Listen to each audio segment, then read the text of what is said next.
ngayon sa Mehan Garden.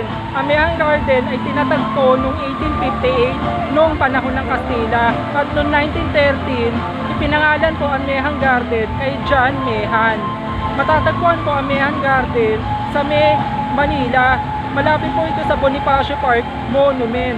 Again, marami pong makikita dito sa Mehan Garden, katulad ng public park at botanical garden.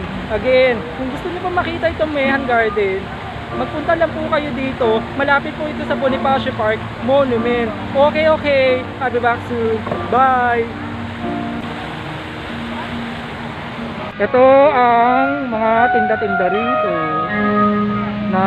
Tapos, sandali lang. Meron tayong mapipicture na hugot line. Ito, basahin lang natin. Ito yung sample ng hugot line. Marunong ka bang magbilang? Oo naman, bakit? Sige nga, ano susunod sa I love you, ayun, isa yan sa mga hugot line. Maraming hugot line dito, pero saglit lang. Pagkatapos, ito yung mga sample ng mga tinda-tinda nila. Yan, nakikita nyo naman na pila-pila sila dyan, na talagang marami mga tinda-tinda rito, mga iba-ibang pagkain, mga souvenir. Tapos meron pang isang hugot line dito. Ito, tignan lang natin. Kailangan pa ba na notifications para lang malaman live ito? Yan, nilike ko na yan. Ayan. Pagkatapos, wait, mag-iikot-ikot pa tayo rito. Marami pa tayong pwedeng makita. Ayan yung plywood behind the scene yan. Tapos, sandali lang. Ito yung mga botanical garden. Yan, nakikita natin ang mga botanical garden. Ayan, isa yan. Tapos meron photo booth. Nandun yun sa kabilang side. Ayun. Pagkatapos, nandito naman tayo sa medyo tahimik na rito. Pagpasensyahan nyo na kasi syempre kung may maingay, may tahimik. Ayun. Dito naman tayo sa medyo tahimik na side. Ayan. Pagpasensyahan nyo na yung medyo tahimik kasi talagang tahimik rito. Siguro yung mga gustong mag-emote. Ayun. Tapos ito yung Maynila nung panahon ng sinauna. Ayan.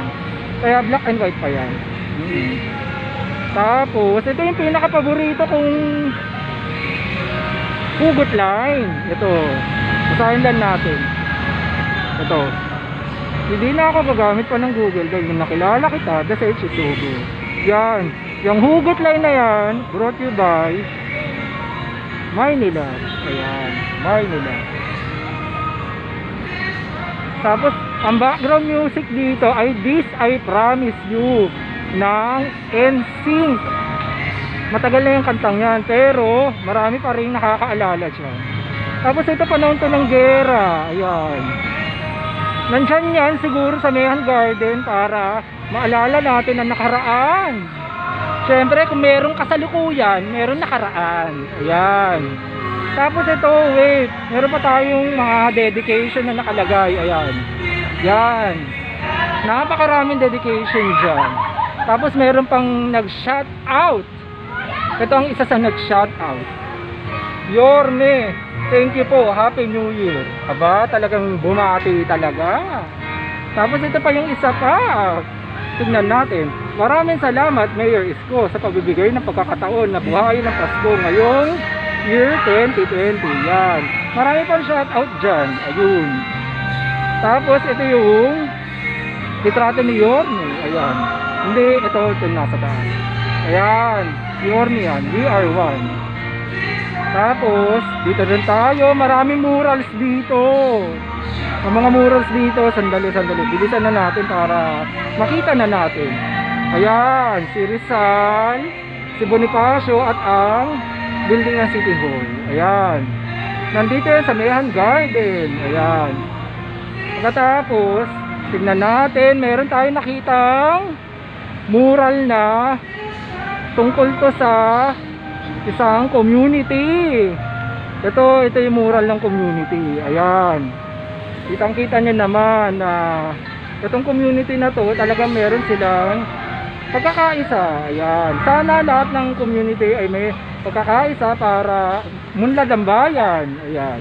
Pagkatapos, ito yung magandang ambience dito sa Mayan Garden. Ayan. Na para kang nandun sa isang garden na maganda. Ayan yung fountain ng Mayan Garden. Okay, okay. Tignan natin. Ayan. Okay, okay. Tignan natin. Okay. Thank you sa panonood.